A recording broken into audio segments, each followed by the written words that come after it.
like vultures that feast on dead and sometimes decomposing bodies.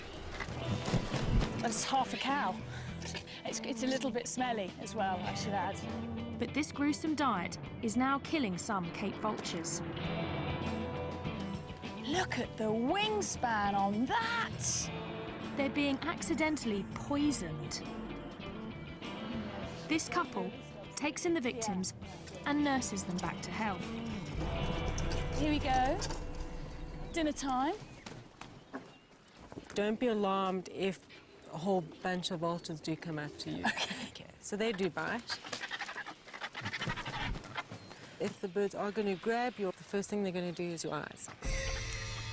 So I have to wear sunglasses and a cap to protect my eyes from being pecked out. But other than that, apparently they're very friendly. Carry on walking.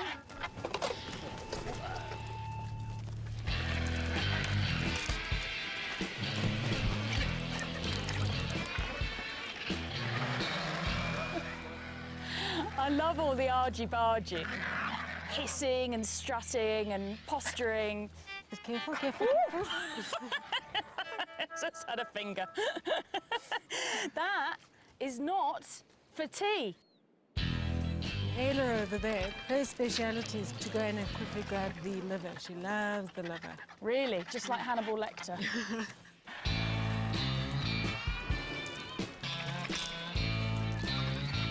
It's pretty obvious now why they have a bald head. It's to keep them clean when they're eating. Exactly. Yeah. They're actually very clean. They are, every time they eat, they go and bath afterwards. They're a bunch of neat freaks, and they make life safer for everyone else.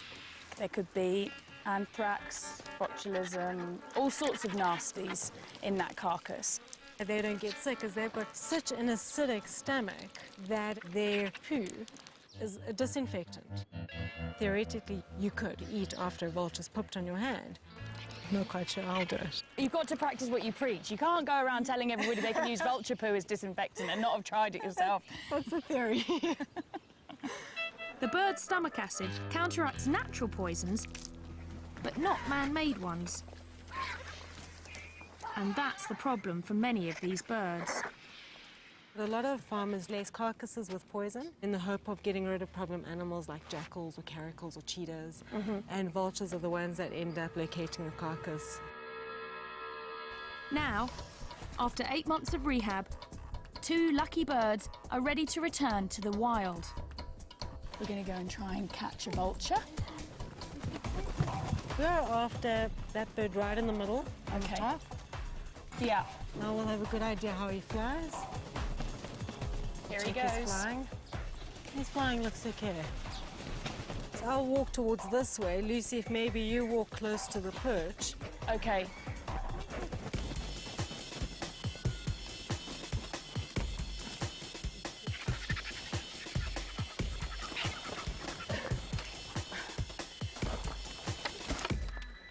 Well, he's quite a small guy. Do you want to try and grab him? All right. From that way. That's okay. it, yeah. And the most important part is not to let go of the head. That's the number one. Number one, don't let go of the head. They're very wriggly, so just... Very wriggly. Okay, I've got hold of it. Wow, it is wriggly, isn't it? Hold Whoa, higher. it's so wriggly. Okay, hold higher. You're going to hold it up against your chest. I'm going to clasp him like that. And My keep hands his are quite head- small, Keep his so- head away from your face at Okay, all yeah. times. Get too close. Okay, now you're going to hug him. So I'm going to pass him to you. You're going to kind of hug him. Okay. Okay, you okay there? Yeah, just. Whoa, he's strong. Okay. Have vulture will travel. It's going to turn into the narrow tar road. You follow that all the way up. We take our birds to a spot where they can join other Cape vultures, in one of the last surviving colonies. These birds only live in southern Africa.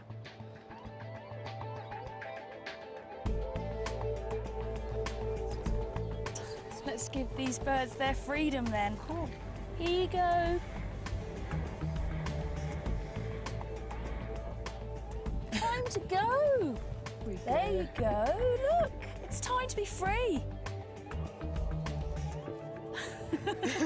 This whole area, it's all for you again. I can't really believe it. No. There we go.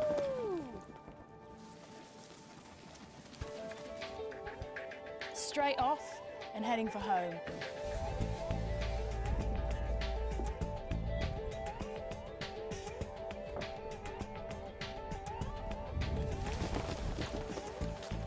While many vultures nest in trees, Cape vultures are particular. He's heading straight for the cliffs. They only nest on high cliffs like these. And there's only one way I can see how they do it.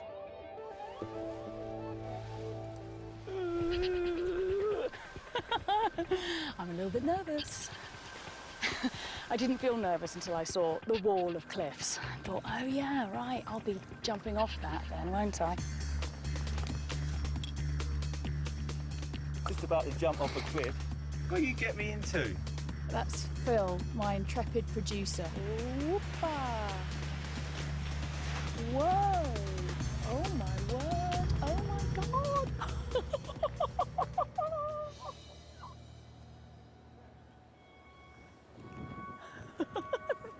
They're gone, and there's 2 vultures.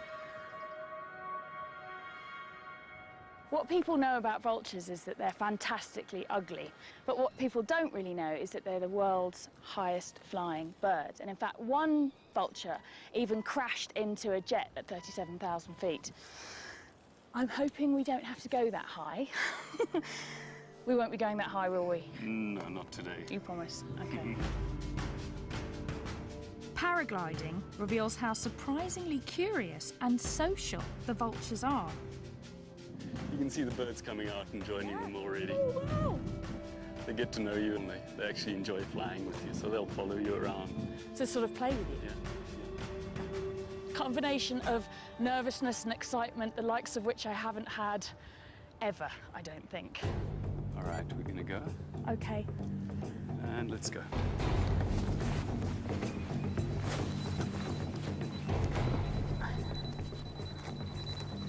All right, and rotate. Run. Yeah.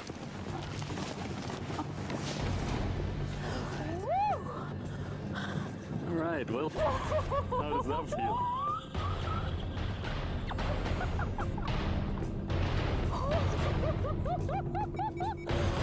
My knuckles are white.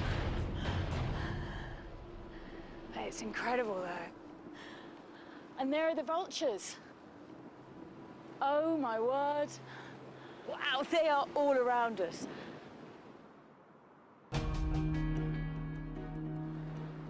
And they do seem like they're hanging around with us, enjoying the ride.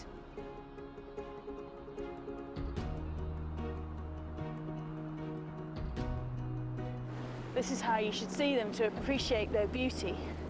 And their extraordinary skills. So this is the perfect introduction to South Africa. South Africa is made up of all sorts of different micro-terrains, each with their own peculiar creatures. These cliffs are one of those unique hotspots. I can see right over the cliff where they're nesting now. It's 25% of the world's Cape vultures are nesting in these cliffs. Vultures are paying a high price for their taste for dead flesh. And now, even their keen eyesight is getting them in trouble. A threat I want to know more about. There's a big muti market here. Muti is traditional medicine. And apparently, vultures are a popular ingredient. There's everything here, actually. There's a lot of herbs and plants, and then just a lot of unidentifiable bits of animal. Oh, this was a big snake. Python. It's a python. Is that a cheetah or a leopard? Here you've got a whole baboon. That's what. You've got a lot of stuff, haven't you? Yeah, with a lot of stuff. This is the wheels for the vulture. That's a wing of a vulture. Yeah. Oh my God. Okay. What's your best stuff? What's your biggest seller? Vulture brains. People want vulture brains. That's the big seller, is it? Yeah. How to use And- this one? You can make powder, Yeah. and then you can put here, and Okay. then you can smell. It helps so you can see to the future, you can see what's coming, and they can give you this to open up your mind. Dimmy was once a student of all this, and I've asked her to be my guide. Also, it's good for gamblers. Yeah, it's good for the lotto. The lotto number. Lotto number. Right, okay. As if it wasn't bad enough that they got farmers poisoning them, they're also getting their brains sniffed in order to win the lotto. The belief is that the traits of the animals transfer to the buyers. The vulture's got amazing eyesight and makes you be able to sort of see into the future. Dimi, can you help me? Does he understand that the vultures are endangered and that there's not many vultures left? Okay, ufungwazi ukuthi mhlambe ngevulture wangifana noma usala ngembuzi nge-A1. Yeah, I know. Yeah, it's true. But it's a business. Yeah. It worries him, but it's a business. It's part of a tradition begun centuries ago, before other threats put these animals in so much danger. There are clearly an awful lot of endangered species here. This is a scale of a pangolin. I love pangolins. Pangolin scale. A pangolin scale is said to protect you from evil, wrapping you in armour like the animal itself. In 2011, at least 8,000 of these bizarre mammals were seized from black marketeers. Some of them want their scales, while others are after their meat. In China, it's considered an exotic delicacy. They may be the weirdest of the freaky five, and I'm not leaving Africa until I've seen one.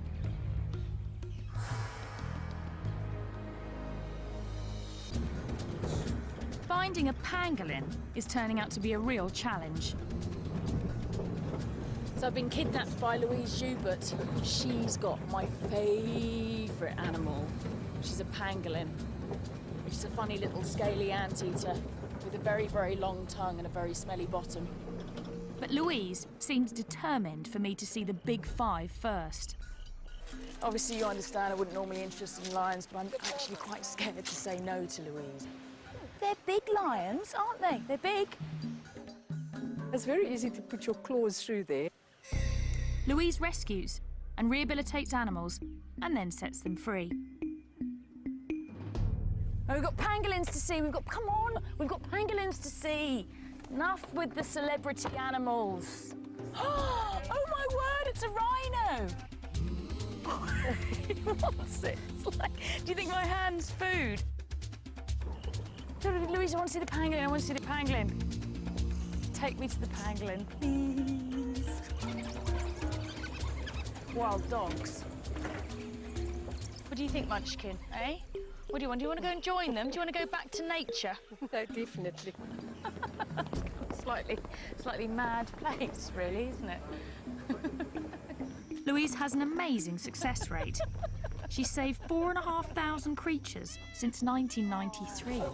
Slightly nervous as to what's going to be inside. This is a very strange house. We've got funny little animals. And in this bedroom, we've got a load of ostrich chicks. Now I'm going to get to see the pangolin. This is the pangolin's bedroom. This is the penguin's Pangolin's bedroom. got his very own bedroom. This is the penguin's teddy bear. And he's been pooping, so we need to just clean that. Here we go. Sid, you stink. I could camp out in the African bush for months and never see a pangolin. Oh, look, he's making into a little ball. They're very shy and secretive.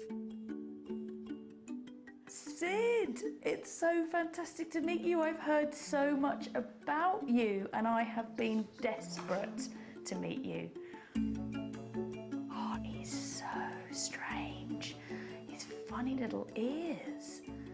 They've got very poor eyesight, apparently, but they've got a very keen sense of smell. And he's like a little pine cone, aren't you, Sid? Sid and his mother were seized from poachers. The mother showed signs of stress and Louise released her. Now she is Sid's mum and has to make sure he learns to survive in the wild. We're on our way to go and find some termite mounds. because Sid needs to learn to eat termites. He's an anteater, termite eater. You reckon this is a good one? Pangolins are super specialised for eating termites, with sticky tongues as long as their bodies, and claws that can dig through concrete. Those termite mounds are really hard, so you can see why he needs to have these really big digging claws. We might have termites in there. Yes. Am I doing this right? Yes, there's the first termites coming out. There's one there. Ah, come on, yeah. I know you don't want to be eating his breakfast. Okay, let's try the termite, Sid.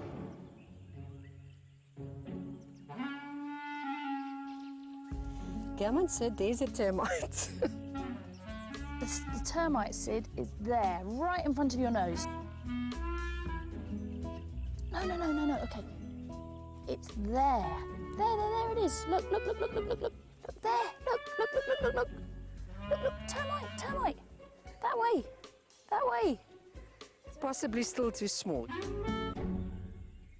We don't even know which particular type of termites he likes, or ants, or whatever, but we'll find out. Yeah. Soon, Sid should be able to sniff out termites from hundreds of metres away. And hopefully other pangolins. They communicate to each other by leaving scents from a gland in their bottom. And that's how that smells very bad to humans, but it probably smells fantastic to other pangolins. And so this just must be a crazy amount of new smells going on out here. See how he can curl like that into a ball? That's their defense, is that he can curl right up like that. It's the perfect time for Sid to start hunting for termites. They're emerging from their underground hideouts because the rainy season is starting. Look at that, big storm. But I'm afraid the weather will send the next of the Freaky Five running for cover. That's that pre-storm wind, here it comes. It's been so hot all day, and now this wind started up, and that always means, yeah, I can start to feel it now. It's suddenly the temperature has just dropped. I might go inside the car, actually. And now there's a hailstorm. Even the weather's odd. And it's going to make finding the crazy lizard I need to see next a little bit insane.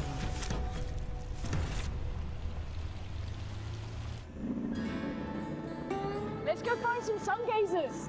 We've travelled in search of this incredibly rare lizard, and hardly anything is known about it, except for the fact it's called a sun gazer. That's a burrow. That's another burrow there. My guess is that means it likes to gaze at the sun. What? Oh, lightning! There's no sun gazers, but there's a lot of lightning. If we were looking for lightning gazers, we would have chosen the perfect day. Sun gazers sell for crazy sums on the illegal pet market. Rain!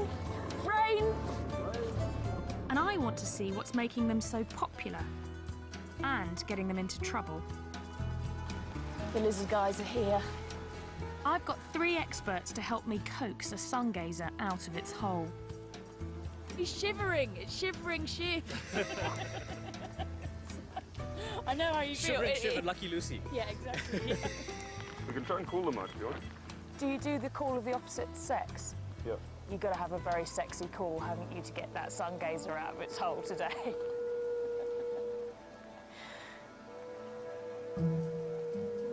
It's coming out. No way.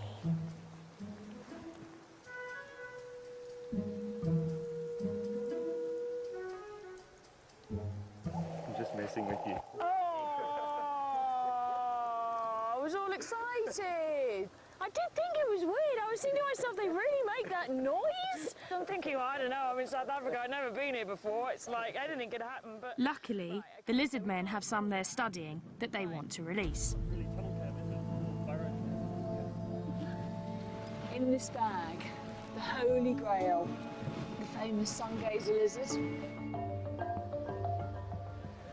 Wow, he's cool. Look, he's so thorny. tawny. She. She? Look at her. These sharp spikes help make the sungazer a hit in the pet trade. They're there for protection. These spines, these are the occipital spines, and these are what they stick into the roof of their burrows, so they can't be dislodged. I see. So their defence is to sit in the burrow with the head down, the tail sticking out, and then if a meerkat or something comes along and tries to yank one out, these spines around the head yank on, and then they can't pull them out. The burrow's also for defence. And we want to return this girl to hers. There it is. This one's a really nice hole. I would like to live in there. Would you? No, look at it. I mean, it's got a nice runway. It's well furnished. Not too long grass. Not Two too bathrooms. These guys want to learn as much as they can because no one knows how many are left in the wild. This lizard is only found in this tiny area, isn't it? They're found only in the South African highlands. They're very rare. They look incredibly fierce, but they're really very passive and easy to handle. It's a recipe that some exotic pet owners can't resist. Look at these spines and look at these spikes. They're like living dragons, really. There's nothing else that looks like this. Apart from you this morning when you turned up with your hair, actually. You looked quite like you'd styled yourself like a sungazer. You know, you say owners start looking like their pets. Then you start looking like your study animal after OK, well, listen, madam, you're going to go off and you're going to find yourself a boyfriend and make lots of little baby lizards. Go! On your marks. Get set. Go! Go on, girl. Go on. Yeah. You like lizards quite a lot though, don't you, Shiv? Very much. Yeah, because I've seen your earring. It's a bit of a giveaway. Yeah. When you get into a project like this, you want to be the saviour, kind of. I think you'll be the saviour of the lizards. Well, I hope so.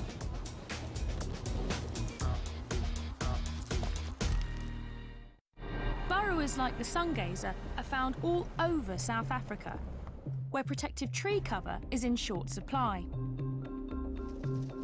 There's the aardvark, an anteater with the snout of a pig, the ears of a rabbit, and the tail of a kangaroo. They can weigh as much as a human. Aardvark burrows are often taken over by the honey badger. But the honey badger doesn't give a damn. He's such a badass. But for one of South Africa's oddballs, its protective burrow is turning into its tomb. You won't believe what I'm going to do. I'm going to go and rehouse a spider. We need that. You need a big knife. We need a big knife. This is Donald. Donald Stridon. And Donald's the patron saint of this spider. We're going to do some aggressive research. Aggressive research? We're going to need the relevant equipment here. Donald served in the South African Army and is ruthlessly efficient. You don't want to leave anything behind. You don't want to leave anything behind, no. We're stuck in the bush somewhere. The spider we're after is known as a tarantula in most of the world. Here, it's called a baboon spider. We have water containers, yes, check. Let's take some weather monitoring equipment. Do you need gloves? We need to get camera, GPS. We don't need gloves. Okay. Spider safari. Yeah. So these spiders, they only really live in this area around here. About 150-kilometer radius from where we are now, and that's it. The only place in the world that you find this spider. That's the problem. Throughout southern Africa, tiny areas are home to unique animals found there and nowhere else in the world. Like the sungazer, the Cape vulture, and the golden brown baboon spider. Unfortunately, the spider likes a kind of soil also popular with home builders, and it refuses to move, even when the bulldozers come. It's going to tuck down right under there, panic, and as soon as they cover it over, slow, terrible death. So we absolutely need to move it. So this is an emergency situation? Yeah, this is one. So that's where the spider is. Now, golden brown baboon spiders need very special attention. They're very finicky, and we have to be finicky too. So the technique of capturing the spider is not to make too much disturbance so that we don't spook the spider. The first step is to lure this very sensitive spider out of its hole. Now, Donald has thought this through and has developed a special method, haven't you? Which involves faking a rainstorm. Here comes our rainstorm. You've got to make thunder sounds, eh? That's it, perfect. Just carry on like that. Kay's coming out. She's coming. She's coming. There we go. You're doing such a good job. So there she is. South Africa's fussy freak emerges. Okay, so Donald's actually blocking its entrance with the knife so that it's now trapped in its porch, basically. It's probably about a 15-year-old spider. 15-year-old spider, who knew? In 15 years, she hasn't really left that burrow. Wow, okay, so this is a big moment for this spider. Try and get this with my camera. You've got to be so gentle with them. The hair is covering the body. Every about 20th hair is a sensory hair, so they touch things and feel things with that. Here, there we go, beautiful. She's lovely. Wow.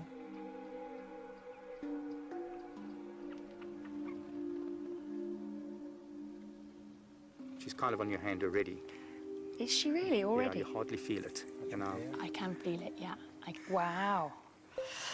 I'm slightly worried she's going to run into my shirt sleeve. She won't run too fast.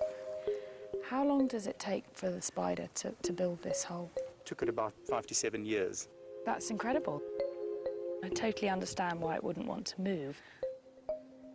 The hole is the spider's life's work. It won't simply dig another once we move it. So that's half the job. Less than half. We need to get a mould of that hole. If you don't shake it properly, it doesn't foam nicely. Yeah. Now Donald is making it his life's work to figure out exactly what the spider likes. That's it. Ooh. Okay, we need to get a GPS reading here. We need to get weather conditions. Donald's quite 24 serious. degrees, 22 minutes. Yeah. So how many spiders do you think in total there need to be relocated here? Well, looking at the map and how many houses are going to be built here, with each house there could be at least maybe 2 or 3 spiders. So multiplied by 200, 300 houses. It's a lot of work. Donald could end up doing this 1,000 times. Meanwhile, our finicky baboon spider still needs a new home. We should use this area. This is our spider's home. This is what was underneath. And we're going to start making a hole for her in the hope that she'll continue and make the rest of the boot. Yep, exactly. Okay, so what direction? We were 24. What do you say about that spot? Donald has learnt to be as fussy as a spider, having to try and rehouse. How many have you tried? And I hate to say failed, but I mean it's... Probably about close to 50 that we've worked with. 50, yeah. 50. Of the 50 spiders, just one has accepted its new home. Right. We have a whole bunch here that we have in captivity. They're all waiting for homes. So until we find what the recipe is. And you've got to be very careful about what you're doing here, ma'am. Really? Lucy, yeah, you're scraping the hole wider and wider. That's no good. You see what you've done there? You've messed it. I have... Oh my God, I've ruined it. So I have to start a new hole. Okay, now look what I'm doing. The spoon has been taken away from me and handed back to the master. There's only one master, and that's the master. Such love. Would you like to do the honours? I would love to do the honours. So I'll just put it straight into your hand. Okay. She is a really beautiful spider, actually. Okay, so I'm going to try her face first. Oh, let's see if she accepts it. Look, new home. You just realise there's something there. There's something there. So we can just guide her. We'll have to guide her because it's not her home. She can accept into it. your hole. Hey, she's accepting it. Well done. Excellent. That's so cool. I'm so happy. If all goes well, she'll be here for another decade, where her reclusive life won't get her into any trouble. Well, only another 999 to go. I'm betting Donald will move every single one.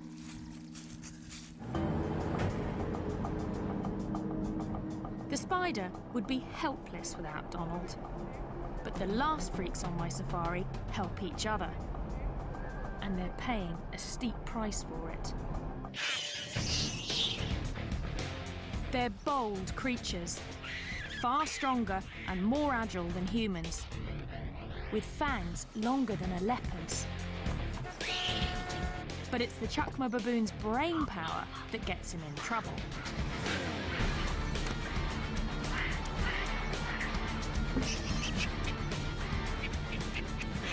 They can work together in raiding parties of as many as 100. Not the kind of creature you want to come home to. Unless you're this guy. Yeah, that one looks like he's really quite pleased to see me. The penal display. Just go inside. Go inside? Yeah, okay, all right. Hello, guys. Matthew and I are becoming friends, aren't we, Matthew? Yeah? You like what you see? When baboons clash with humans, Bob rescues them. Hey, you are a naughty baboon. Yeah, you are a naughty baboon. Yeah. I've only just met Bob, but he seems to be half baboon himself. I've been prepped on. Oh, God. Once you're back home, you're going to miss the smell. Really? Do you know what, Bob? I struggle to believe that. So where did these babies come from? Matthew had been saved from a tribal medicinal trade. Others were orphaned when their mothers were shot. They've had a narrow escape, haven't they? Today, many of Bob's baboons are supposed to go back to the wild. But it's something he's never tried to do before. I'm going to help relocate almost 20 baboons. It's an event Bob has worked towards for decades, as he's learned to forge rescued animals into one cohesive troop. It's a massive day for Bob today. Like a sort of baboon wizard, he's collected a group of unloved baboons that have all come from different horrific situations and rehabilitated them here. And today's the day that we're going to dart them and move them to their new enclosure. It's the final step before these exceptionally smart animals are released for good.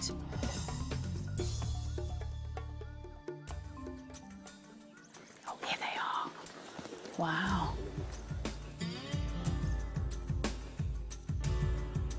Look at these eyebrows now.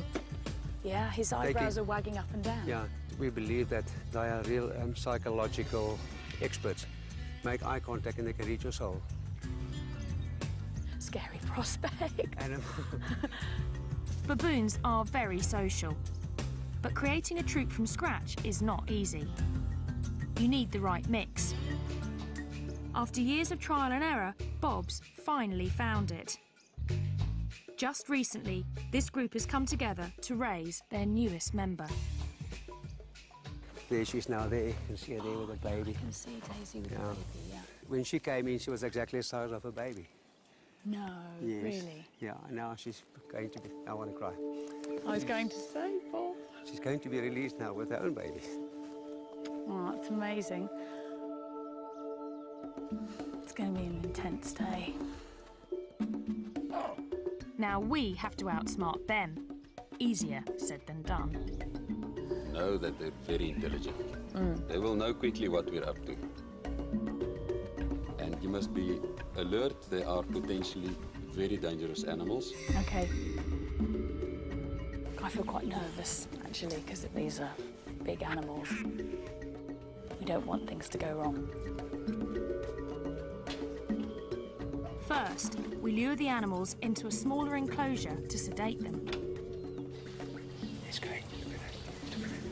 Is he going to go in? Looks like a shoulder. He's gone in. One of the lead males that we really wanted to get into the cage early on, we've got him in the cage. Then we get Daisy and the baby. Come on, two more, just two more. Two more, okay. There you go. Got it? Yeah. Try. managed to get 8. You got 8.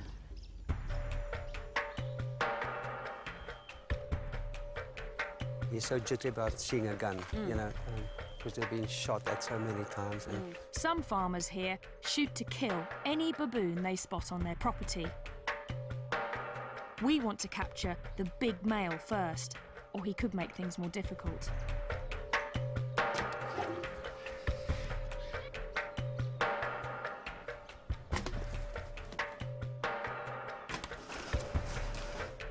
It's really dense. Go for it. Baboons are known to form really strong friendships. I think it's very sweet the way they're all cuddled up next to each other to go to sleep. OK, so now they're under. It's safe for us to go in. To get to the sedated animals, the team has to enter the larger pen, where the rest of the troop is anxiously watching. We're going to get them out as soon as possible. But stand by, Lucy. If something happens, you must pull that door. OK.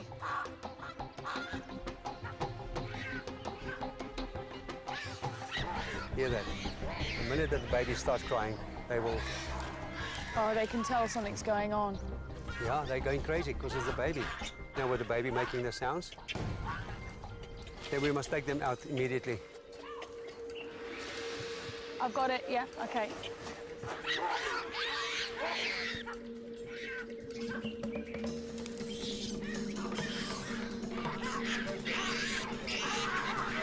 We take away their leader, and the troop really goes berserk.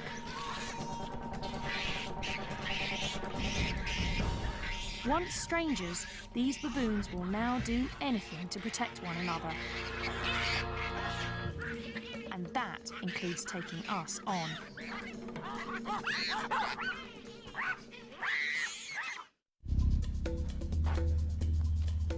It takes half a day, but we manage to sedate the troop. OK, there you go, Bob. Let go. Yep, OK. He's left a message behind. Okay. Each gets a thorough medical checkup to make sure it's healthy enough to survive in the wild. It's a lot softer than you'd expect, given that they walk on their hands all day long. Baboons have evolved to forage on the ground because of southern Africa's lack of forest. Some think that's also why they have such huge canines, to fend off predators. Whoa, look at that. This is for the canine. If you feel the back part of it here. I will check. I can feel that. Behind that tooth is razor sharp.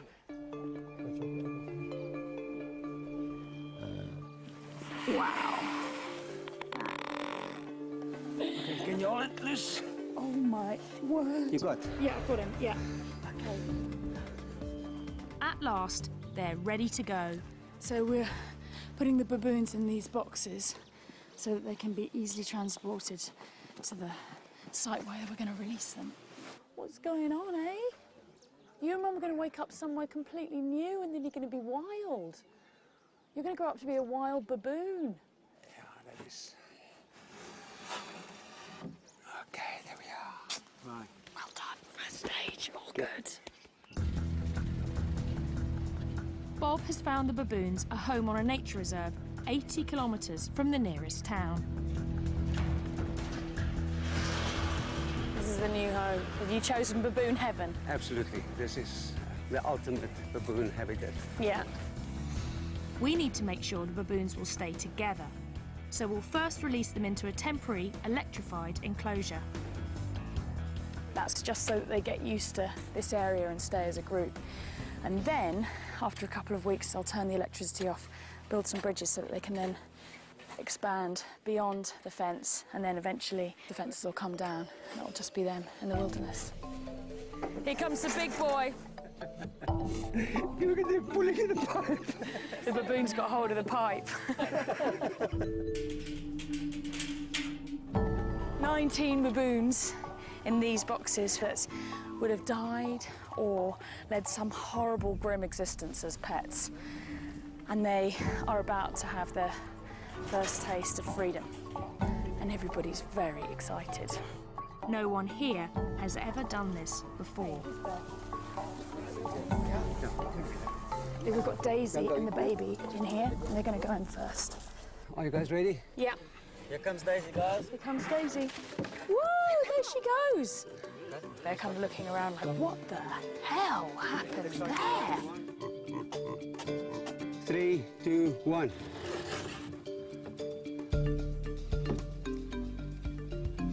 Look at that.